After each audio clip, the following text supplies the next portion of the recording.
ഭാവന റിപ്പബ്ലിക്കുകളെ കുറിച്ച് സുരേഷ് ഏട്ടൻ സംസാരിക്കുന്ന സമയത്ത് ഞാൻ ഓർത്തത് അതൊരു നല്ല പ്രയോഗമാണ്, ഭാവന റിപ്പബ്ലിക് എന്നത്. ചെങ്കടലിലൂടെയുള്ള രഹസ്യ സഞ്ചാരത്തെക്കുറിച്ച് AD 80 അജ്ഞാതനായ ഒരു ചരിത്രകാരൻ എഴുതിയ പുസ്തകമുണ്ട്. പെരിപ്ലസ് മാരിസ് എറിത്രയൻ എന്നാണ് ആ പുസ്തകത്തിൻ്റെ പേര്. അതിനകത്ത് മെലിസിഗാരെ എന്നൊരു തുറമുഖത്തെക്കുറിച്ച് പറയുന്നുണ്ട്. പെരിപ്ലസിലെ മെലിസിഗാരെയാണ് മയ്യഴി.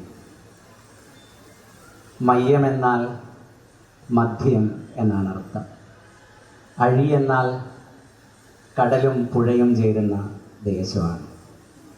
ആ അർത്ഥത്തിൽ മയ്യഴി ഒരു ദ്വീപാണ്. അധിനിവേശത്തിനും വിമോചനത്തിനുമിടയിലെ ത്രിശങ്കു സ്വർഗം എന്നൊക്കെ നമുക്ക് പറയാവുന്ന പോലെ ഫോക്കും ഫാൻറ്റസിയും കൊണ്ട് നിർമ്മിക്കപ്പെട്ട ഒരു ദേശമാണ് മയ്യഴി.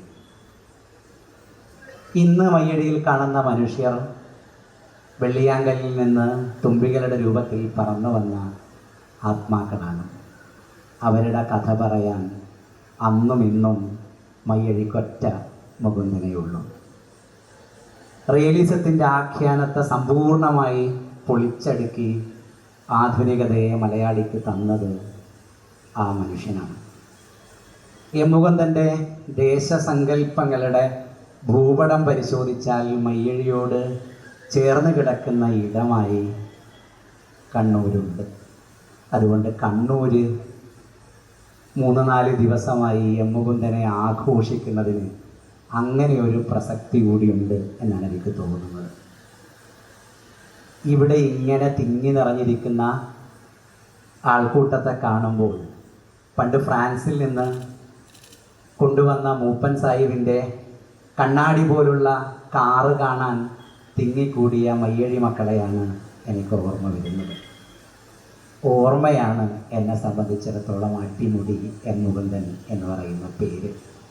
3-4 ദിവസം ഇങ്ങനെ പലരാൽ പല രൂപത്തിൽ സെലിബ്രേറ്റ് ചെയ്യപ്പെടുമ്പോൾ ഓർമ്മകളായിരിക്കാം മുമ്പിലിരുന്ന് കേൾക്കുമ്പോഴും മുകുന്ദനിലൂടെ ഇങ്ങനെ കടന്നു പോകുന്നുണ്ടാവുക എന്നെനിക്ക് തോന്നുന്നുണ്ട്. കവിതകളായി, കഥകളായി പല തലമുറകൾ ഈ വേദിയിലിരുന്ന് തന്നെക്കുറിച്ച് പറയുമ്പോൾ അത്രയും പുറത്തു പറയാനാവാത്ത ഒരുപാടേറെ ഓർമ്മകളിലൂടെ ഇങ്ങനെ കടന്നുപോയ 2-3 ദിവസങ്ങളായിരിക്കും മുകുന്ദന് സംഭവിച്ചിട്ടുണ്ടാവുക. ഓർമ്മകളിൽ നിന്ന് നമുക്ക് തുടങ്ങാം. ഏതെല്ലാം ഓർമ്മകളുടെ മുകളിലാണ് ഈ നിമിഷം മുകുന്ദേട്ടൻ ഇരിക്കുന്നത്?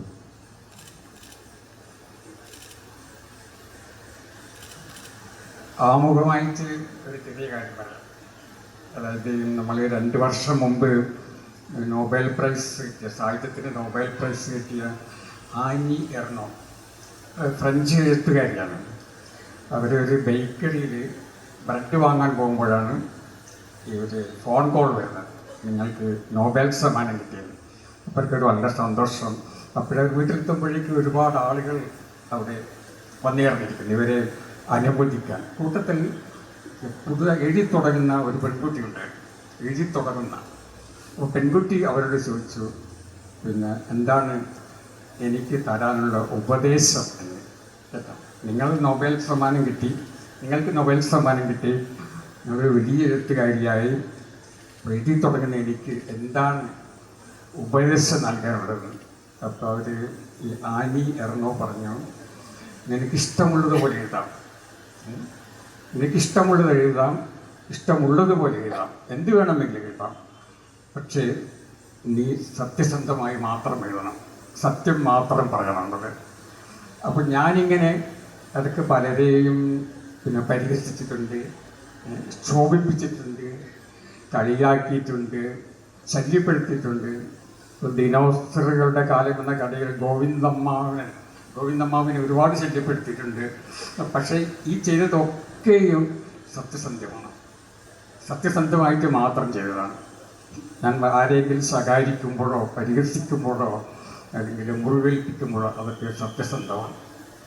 ഇത് ആമുഖമായി പറഞ്ഞതാണ്. ഇനി ഓർമ്മകൾ.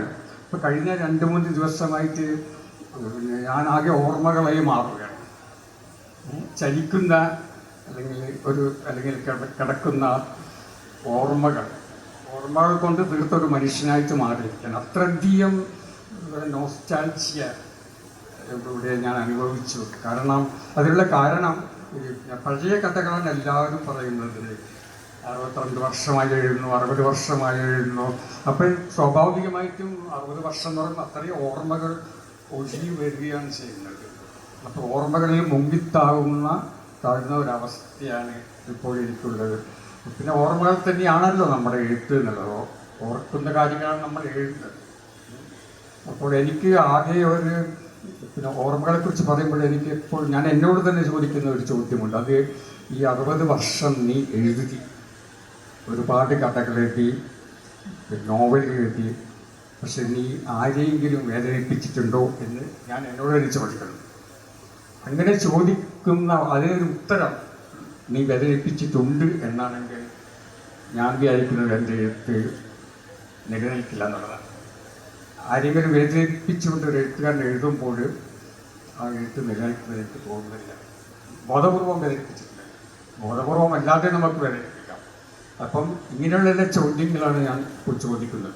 ഈ ഓർമ്മകളുടെ പ്രളയത്തിൽ സ്വയം ചോദിക്കുന്ന ചോദ്യം അതാണ്, എന്തായിരുന്നു എൻ്റെ എഴുത്ത്, എന്തിനു വേണ്ടിയായിരുന്നത്, അതുകൊണ്ട് ആർക്കെങ്കിലും ഉപയോഗമുണ്ടായിട്ടുണ്ടോ, ആരെങ്കിലും വേദനിപ്പിച്ചിട്ടുണ്ടോ, ഇങ്ങനെയുള്ള കുറേ ചോദ്യങ്ങൾ, കുറേ ഓർമ്മകൾ, ഇതെല്ലാം കൂടി ഇടകലർന്നിട്ടുള്ള ഒരു അനുഭവമാണ് എനിക്ക് 2-3 ദിവസമായിട്ട് ഇവിടെയുള്ളത്. എനിക്ക് തോന്നുന്നത് കാലങ്ങൾക്ക് ശേഷം മുകുന്ദേട്ടൻ ഒരു വനിതാ കോളേജിൻ്റെ മുറ്റത്തിങ്ങനെ ഇരിക്കുകയാണ്. ഞാൻ ഇങ്ങോട്ട് വരുന്ന സമയത്ത് വനിതാ കോളേജിൻ്റെ ലൊക്കേഷൻ സുരേഷ് ഏട്ടൻ അയച്ചു തന്നപ്പോൾ ഞാൻ ഓർത്തത് മുകുന്ദൻ്റെ കൗമാരം എന്ന് പറയുന്നത്, അല്ലെങ്കിൽ യൗവനത്തിലേക്കൊക്കെ കാൽവെക്കുന്ന ഒരു ഘട്ടമെന്ന് പറയുന്നത്, ഇവിടുത്തെ യുവാക്കൾ മുഴുവൻ അതിൻ്റെ സകലമാന രൂപത്തിലും മുകുന്ദനെ കൊണ്ടാടുന്ന ഒരു കാലമായിരിക്കും. മുകുന്ദൻ സൃഷ്ടിച്ച ആണുങ്ങളെ വല്ലാത്തൊരു ലഹരിയോടുകൂടെ നോക്കി നിന്ന പെണ്ണുങ്ങളുടെ ഒരു കാലം മുകുന്ദേട്ടൻ്റെ കൗമാരത്തിന് പറയാനുണ്ടാവും. അങ്ങനെ ഒരു പെണ്ണോട്ടത്തെ വനിതാ കോളേജിൻ്റെ മുറ്റത്തുകൂടെ ഇങ്ങനെ അങ്ങോട്ടും ഇങ്ങോട്ടും നടന്നു പോകുമ്പോൾ മുകുന്ദേട്ടൻ ഓർക്കാൻ കഴിയുന്നുണ്ട്. അതൊരു പക്ഷേ പുരത്തിൽ കുഞ്ഞന്തള്ളിക്ക് സാധിക്കും. പിന്നെ കുഞ്ഞന്തള്ളി ആയിരുന്നെങ്കിൽ വനിതാ കോളേജിലാണ് പുരത്തിൽ കുഞ്ഞന്തള്ളിയുടെ സാഹിത്യോത്സവം എന്ന് പറഞ്ഞാൽ തീർച്ചയായിട്ടും കുഞ്ഞന്തള്ളി സന്തോഷിക്കുമായിരുന്നു. പക്ഷേ എനിക്ക് അങ്ങനെ ആൺ പെൺ വേർതിരിവില്ല. പിന്നെ പലപ്പോഴും ഞാൻ വായനക്കാരെ കാണുന്നത് മുഖമില്ലാത്തവരായിട്ടാണ്, ആണും പെണ്ണും അല്ലാത്തവരായിട്ടാണ്. പക്ഷേ എങ്കിലും എനിക്കൊരു സന്തോഷമുണ്ട്. അത് ഞാൻ കാരണം ഇത്രയധികം ആണുങ്ങൾ ഈ വനിതാ കോളേജിൽ വന്നല്ലോ. എത്രയോ ആണുങ്ങൾ, എനിക്ക് തോന്നുന്നില്ല വനിതാ കോളേജിലെ ചരിത്രത്തിൽ ഇത്രയധികം ആണുങ്ങൾ ഇവിടെ വന്നിട്ടുണ്ട്. അതിന് ഞാൻ ദേശാഭിമാനിയോട് നന്ദി പറയും.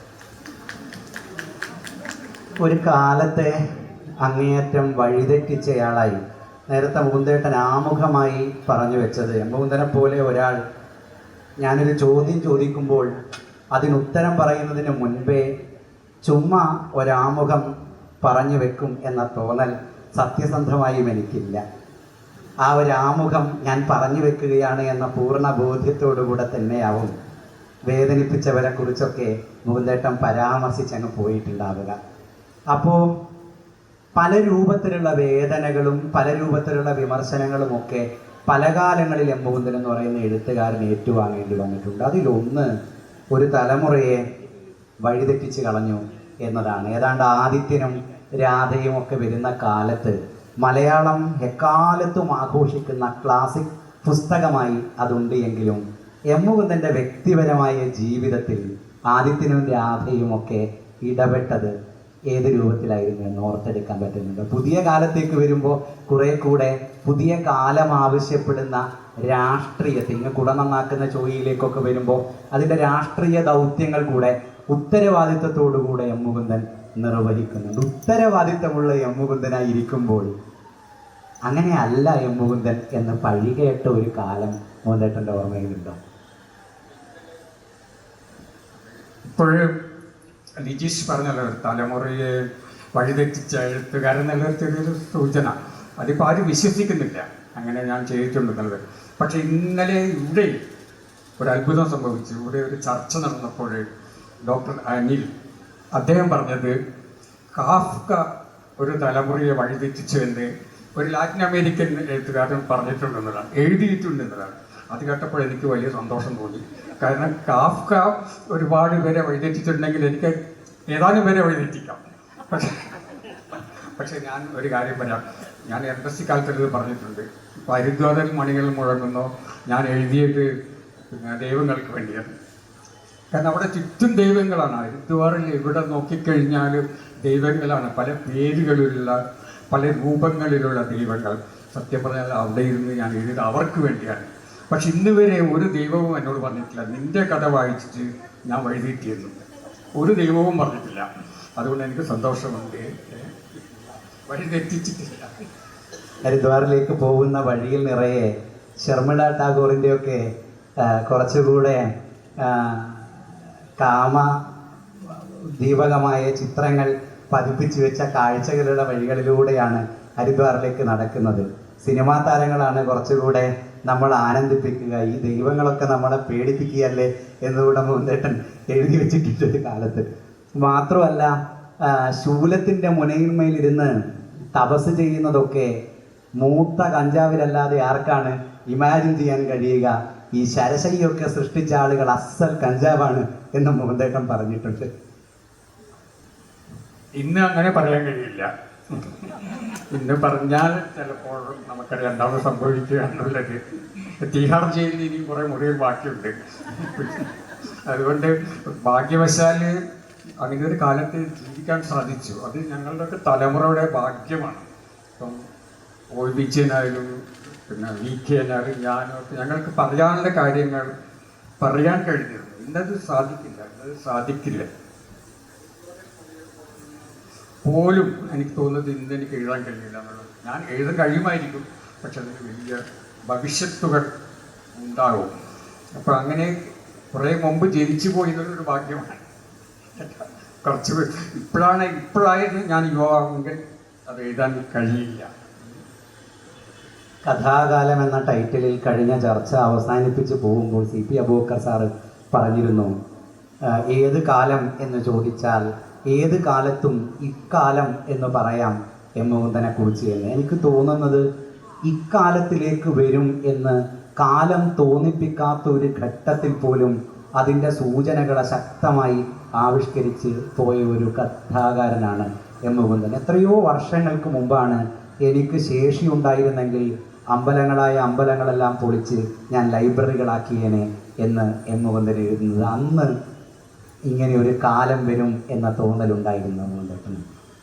അത് പണ്ട് ഒരു റഷ്യൻ ചക്രവർത്തി പറഞ്ഞതാണ്. റഷ്യൻ ചക്രവർത്തി പറഞ്ഞത് എവിടെ ഒരു പുഴ ഒഴുകുന്നുണ്ടോ അതിൻ്റെ കരയിൽ ഒരു ലൈബ്രറി ഉണ്ടാകണം, ഒരു സർവകലാശാല ഉണ്ടാകണം, അവിടെ ഒരു നാടക സംഘം ഉണ്ടാകണം എന്നതാണ്. റഷ്യൻ ചക്രവർത്തി ഒരിക്കലും പറഞ്ഞിട്ടില്ല അവിടെ ഒരു അമ്പലം ഉണ്ടാകണമെന്ന്. അദ്ദേഹം പറഞ്ഞത് ലൈബ്രറി ഉണ്ടാകണം, സർവകലാശാലകൾ ഉണ്ടാകണം, നാടക സംഘങ്ങൾ ഉണ്ടാകണം എന്നൊക്കെയാണ്. പക്ഷേ അമ്പലങ്ങൾ ഉണ്ടാകണമെന്ന് പറഞ്ഞിട്ടില്ല. പക്ഷേ ഞാൻ നേരത്തെ പറഞ്ഞതുപോലെ പിന്നെ അത്രയും സ്വാതന്ത്ര്യത്തോടെ എഴുതുവാൻ കഴിഞ്ഞ ഒരു കാലത്ത് ജീവിക്കുവാൻ കഴിഞ്ഞു എന്നുള്ളതാണ് എൻ്റെയും എൻ്റെ തലമുറയുടെയും ഭാഗ്യം എന്ന് പറയുന്നത്. ആ കാലത്തെ മലയാള കഥയിൽ, മലയാള നോവലുകളിൽ നാം കണ്ടു ശീലിച്ചു പോരുന്ന പരിസ്ഥിതി ആയിരുന്നില്ല എം മുകുന്ദൻ്റെ നോവലുകളിലും കഥകളിലും ഒന്നും അക്കാലത്ത് ഞങ്ങൾ കണ്ടത്. അത് ഹരിദ്വാറിനെ കുറിച്ച് പറഞ്ഞാലും, ആദിത്യനും രാധയും മറ്റു ചിലരും പറഞ്ഞാലും, അത് ആവിലായിലെ സൂര്യോദയത്തിനെ കുറിച്ച് പറഞ്ഞാലും നമുക്ക് മയ്യഴിപ്പുഴയെ അന്ന് മാറ്റിവെക്കാം. മയ്യഴിയുടെ കഥാകാരൻ എന്ന് എം മുകുന്ദനെ വിശേഷിപ്പിക്കുന്നത് പോലും അദ്ദേഹത്തെ ജീവിതത്തിലുടനീളം പരിമിതപ്പെടുത്തുന്നതാണ് എന്ന തോന്നൽ വ്യക്തിപരമായി എനിക്കുണ്ട്. മയ്യഴിയേക്കാൾ ഭീമാകാരമുണ്ട് എം മുകുന്ദൻ സൃഷ്ടിച്ച ഭൂമികയ്ക്ക് എന്ന തോന്നലും എനിക്കുണ്ട്. അതുകൊണ്ട് ആ ആ ഇടങ്ങളിലെല്ലാം മോഹൻദേട്ടൻ ആവിഷ്കരിച്ച കാഴ്ചകൾ അക്കാലത്തിൻ്റെ മലയാള സാഹിത്യത്തിന് പരിചിതമായ കാഴ്ചകളായിരുന്നില്ല. മലയാള ദേശത്തിൻ്റെ കാഴ്ചകൾ പോലും ആയിരുന്നില്ല. അത് ഫ്രഞ്ച് അധിനിവേശത്തിൻ്റെ ആണോ, ദില്ലി പോലെയുള്ള ഒരു ഒരു ഒരു പരിസ്ഥിതി മോഹൻദേട്ടനുണ്ടാക്കിയ സ്വാധീനമാണോ, അക്കാലത്തെ സിനിമകളൊക്കെ കാണാൻ ഭാഗ്യം കിട്ടിയ അപൂർവം മലയാള എഴുത്തുകാരിൽ ഒരാൾ ആയതുകൊണ്ടാണോ, എങ്ങനെയാണ് മറ്റൊരു പരിസ്ഥിതിയെ മലയാള സാഹിത്യത്തിലേക്ക് മോഹൻദേട്ടൻ ഇറക്കിക്കൊണ്ടുവരാൻ കഴിഞ്ഞത്? അത് പല വിധത്തിൽ നമുക്ക് വിശദീകരിക്കാം. ഒന്നാമതായിട്ട് ഞാൻ ഈ ചുറ്റുപാടുകളോട് പെട്ടെന്ന് തന്നെ പ്രതികരിക്കുന്നതാണ്. അപ്പം ഞാൻ എവിടെയാണോ അതാണ് എൻ്റെ രാജ്യം എന്ന് എനിക്ക് തോന്നുന്നു. ഇപ്പം മയ്യഴി മാത്രമല്ല, അല്ലെങ്കിൽ കേരളം മാത്രമല്ല, ഇന്ത്യ മാത്രമല്ല എൻ്റെ ഒരു രാജ്യം. ഏതെങ്കിലും അറിയപ്പെടാത്തൊരു സ്ഥലത്ത്, ചെറിയൊരു സ്ഥലത്ത് ചെന്ന് 2-3 ദിവസം ജീവിക്കുമ്പോൾ എനിക്ക് തോന്നും അതാണ് എൻ്റെ നാട് എന്നുള്ളത്. ആ ഒരു തോന്നലിൽ നിന്നാണ്, ആ പരിസ്ഥിതിയോടുള്ള ഇതുപോലുള്ള ഒരു ആത്മബന്ധം പെട്ടെന്നുണ്ടാകുന്ന ഒരു ആത്മബന്ധത്തിൽ നിന്നാണ് ഈ ഹരിദ്വാർ പോലൊരു നോവൽ എഴുതാൻ കഴിയുന്നത്. പലരും എന്നോട് ചോദിച്ചിട്ടുണ്ട് എങ്ങനെ നിങ്ങൾക്കിത് സാധിച്ചു എന്നുള്ളതാണ്. 1-2 പ്രാവശ്യം ഒരു സ്ഥലത്തേക്ക് പോകുമ്പോഴേക്ക് അതിൻ്റെ ആത്മാവ് അതിനെ സാംശീകരിക്കുക, അതിൻ്റെ വർണ്ണങ്ങൾ, ഗന്ധങ്ങൾ, ചലനങ്ങൾ അതൊക്കെ ഒപ്പിയെടുക്കുക, അതെങ്ങനെ സാധിച്ചെന്നുള്ളത്. അതിനുള്ള കാരണം ഇത് തന്നെയാണ്. എവിടെ പോയി കഴിഞ്ഞാലും എനിക്ക് തോന്നും ഇതാണ് എൻ്റെ നാട് എന്നുള്ളത്. മറ്റൊന്ന് ഈ അതിൻ്റെ കൂടെ കൂട്ടിച്ചേർത്ത് വായിക്കാവുന്ന ഒന്നാണ് എൻ്റെ അനുഭവങ്ങൾ എന്ന് പറയുന്നത്. ഇപ്പം നമ്മളുടെ അവബോധം എന്നുള്ളത് വാസ്തവത്തിൽ നമ്മൾ കാണുന്നതും കേൾക്കുന്നതും സ്പർശിക്കുന്നതും ഒക്കെയാണ്. ഇതൊന്നും നമ്മളൊന്നും കണ്ടിട്ടില്ല, നമ്മളൊന്നും സ്പർശിച്ചിട്ടില്ല, നമ്മളൊന്നും മണത്തിട്ടില്ല. അങ്ങനെയാണെങ്കിൽ നമ്മുടെ അവബോധം ശൂന്യമായിരിക്കും. അപ്പം എനിക്കാണെങ്കിൽ ഒരുപാട് മണങ്ങൾ അറിയാൻ സാധിച്ചു. ഫ്രാൻസിലെ ചെറിയ ലിസ്റ്റിയൊക്കെ പാകിയിട്ടുള്ള ചെറിയ വഴികളുണ്ട്. അതിൽ കൂടെ രാവിലെ നടക്കുമ്പോൾ ഈ അപ്പം ചുടുന്ന മണം വരും. ബേക്കറിയിൽ നിന്ന് അപ്പം ചുടുന്ന ഒരു മണം വരാറുണ്ട്. അപ്പം ഞാനിങ്ങനെയാണ്, മണത്തിൽ കൂടെയാണ് ഞാൻ പലപ്പോഴും ഒരു സ്ഥലത്തിന് കണ്ടെത്തുന്നത്. അതുപോലെ ചില സ്ഥലത്ത് വർണ്ണങ്ങൾ ഉണ്ടാകും. അപ്പം ഇങ്ങനെ ഞാൻ കണ്ടിട്ടുള്ള വർണ്ണങ്ങൾ, ഞാൻ മണത്തിട്ടുള്ള മണങ്ങൾ, ഞാൻ തൊട്ടിട്ടുള്ള സ്പർശങ്ങൾ, ഇതൊക്കെയാണ് എൻ്റെ ഈ ഒരു പുതിയ ഭൂമിയെ സൃഷ്ടിക്കാൻ സഹായിച്ചിട്ടുള്ളത്. ഒരു ഭാഗത്ത് ഞാൻ എവിടെയെങ്കിലും ചെല്ലുമ്പോൾ ഇതെൻ്റെ നാടാണ്, ഇവിടെയാണ് ജനിച്ചത് ആ ഒരു തോന്നൽ. മറുഭാഗത്ത് ഈ പറഞ്ഞതുപോലെ ചുറ്റുപാടുകളെ സാംശീകരിച്ചു ഉണ്ടാക്കുന്ന എൻ്റെ ഉള്ളിൽ ഞാനറിയാതെ വളർന്നു വരുന്ന ഒരു ഭൂമിയാണ്. ഇത് രണ്ടും കൂടിച്ചേരുമ്പോഴാണ് ഹരിദ്വാറിൽ മണികൾ മുഴങ്ങുന്ന പോലുള്ള ഒരു സ്ഥലം, ഒരു ഭൂമിക, ഒരു നോവൽ ഭൂമിക ഉണ്ടാകുന്നത്. പിന്നീട് ചിന്തകളിൽ കൂടെ ഉണ്ടാകാം. ഇതിനപ്പുറത്ത് ചിന്തകളിൽ കൂടെ രൂപം കൊള്ളുന്ന ഒരു ഭൂമികയുണ്ട്. അതിൽ മറ്റു പലതും ഉണ്ടാകാം. ആദിത്യനും രാധയും എന്ന നോവലിനെ കുറിച്ച് ഇവിടെ പലരും പരാമർശിച്ചിട്ടുണ്ട്. അതിൽ ചിന്തകളുടെ ഒരുപാട് അംശങ്ങളുണ്ട്. ഇപ്പം ഞാനതിങ്ങനെ ആലോചിച്ച് ഒരിക്കൽ സ്പേസ് ഇല്ലെങ്കിൽ എന്ത് സംഭവിക്കുന്നത്, അല്ലെങ്കിൽ സമയം ഇല്ലെങ്കിൽ, കാലം ഇല്ലെങ്കിൽ എന്ത് സംഭവിക്കും, നമുക്ക് പിറകോട്ട് നടക്കാൻ പറ്റിയിട്ട് എന്ത് സംഭവിക്കും. ഇപ്പം നമ്മളിപ്പോൾ മെയ് മാസത്തിലാണ്, നമുക്ക് ഏപ്രിൽ മാസത്തിലേക്ക് നടക്കാൻ കഴിഞ്ഞാൽ എന്ത് സംഭവിക്കും, ഇങ്ങനെയുള്ള കുറേ കാര്യങ്ങൾ ചിന്തിക്കുകയും ഞാനിങ്ങനെ ഒരു ദിവസം നാരാപ്പാട്ട് നാരായണ മേനോൻ്റെ ആർഷജ്ഞാനം എന്ന പുസ്തകത്തിലേക്ക് പോയി തലകുത്തി വീഴുകയും ചെയ്തു.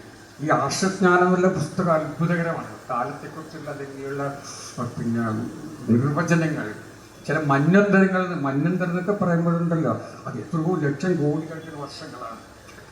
ഈ കാലസങ്കല്പങ്ങൾ അത് എന്നെ പരിഭ്രമിപ്പിച്ചു. അപ്പം ഇതൊക്കെ കൂടി ഇതാണ് അതിൻ്റെ ആദിത്യനും രാധയും എന്ന നോവലിൻ്റെ ഭൗതികമായിട്ടുള്ള പരിസരം. ഇതാണ് ഈ ആർഷജ്ഞാനത്തിനൊക്കെ കിട്ടിയിട്ടുള്ള സമയത്തെക്കുറിച്ചുള്ള, കാലത്തെക്കുറിച്ചുള്ള അവബോധം. പിന്നെ അതിൻ്റെ അപ്പുറത്ത് പെയിൻറ്റിങ്. ഈ നമ്മുടെ ആദിത്യനും രാധയിലും മുഴുവൻ പെയിൻറ്റിങ് ആണ്. അത് ഞാൻ കണ്ടിട്ടുള്ള പെയിൻറ്റിങ് എക്സിബിഷൻസിൽ നിന്നും ഞാൻ വായിച്ചിട്ടുള്ള പെയിൻറ്റിങ് പുസ്തകങ്ങൾ അതിൽ നിന്നൊക്കെ കിട്ടിയിട്ടുള്ളതാണ്. അപ്പോൾ നമുക്ക് എഴുതണമെങ്കിൽ നമുക്കിതുപോലെ ഒരുപാട് അനുഭവങ്ങൾ ഉണ്ടാകണം, അല്ലെങ്കിൽ നമുക്ക് വ്യത്യസ്തമായ രീതിയിൽ എഴുതാൻ കഴിയില്ല. ഇപ്പോൾ ഞാൻ മയ്യലിയിലാണ് ജീവിച്ചിരുന്നതെങ്കിൽ എനിക്കൊരിക്കലും ആദിത്യനും രാധയുമുള്ളൊരു നോവൽ എഴുതാൻ സാധിക്കും. അപ്പോൾ നമ്മൾ എവിടെ ജനിക്കുന്നു എന്നുള്ളത് വളരെ പ്രധാനമാണ്.